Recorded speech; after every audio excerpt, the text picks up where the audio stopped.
Hello again. This is another G1 Transformers review. This is for the G1 Dinobot Grimlock. As you can see, I've got his box still from when he was new.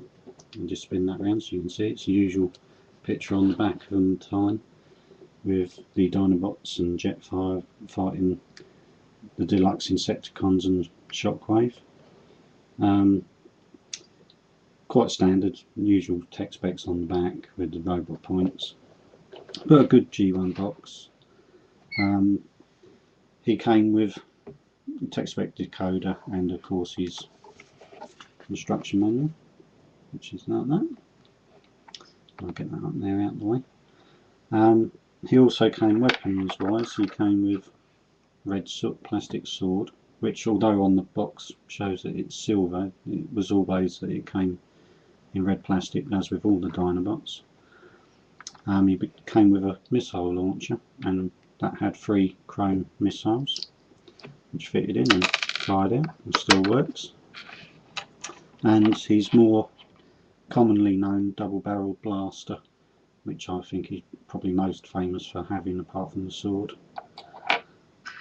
As you can see, he's a robotic Tyrannosaurus Rex. He is one of perhaps the best known of the G1 Transformers. I don't think there's many people who are into Transformers who don't know the Dinobots.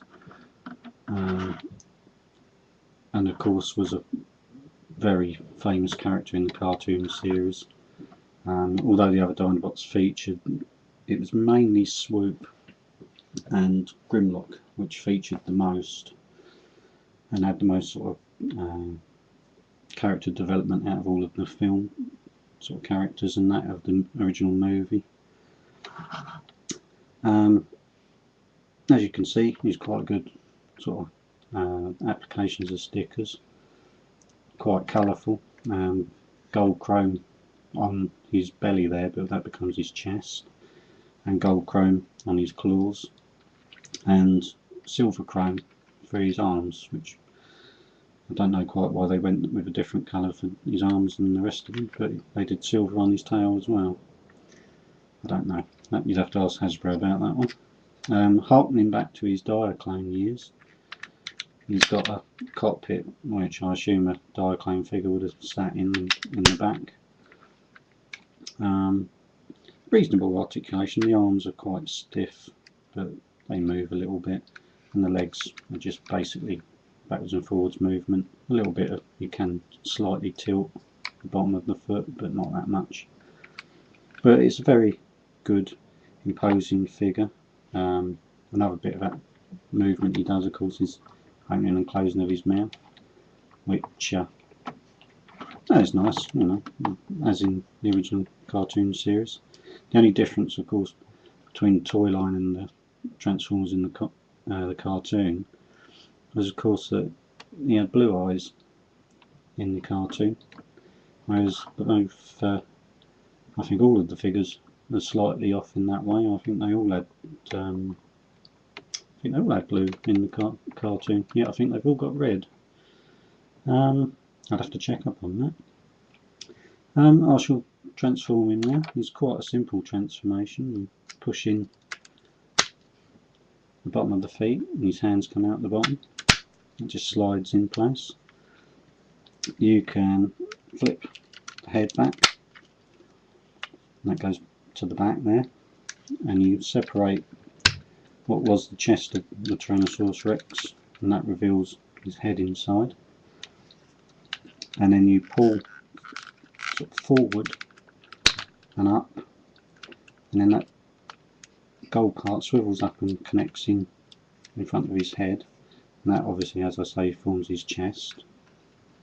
And then to form his legs, you split his tail in half like that, and then you have to turn it round, and then where his hips are, you swing his legs out, and then it's double hinged so it comes down, and that separates the legs and make it more poseable and a little bit more stable, though not greatly. I don't think this surface is the most flat I've got. It's a very iconic G1 figure. I think most people were into the Dinobots. I think most kids were into either dinosaurs as well as sort of like Transformers and things like that at the time. So they wanted a bit of a winner combining the two. It's one of probably the most popular figures. I'd imagine they do a lot of reissues and knockoffs and that. Still to this day they're still selling them. Very similar to his actual G1 cartoon character, which is sort of like, a bit harder back in the G1 line to actually make them look the way that they did in the cartoons.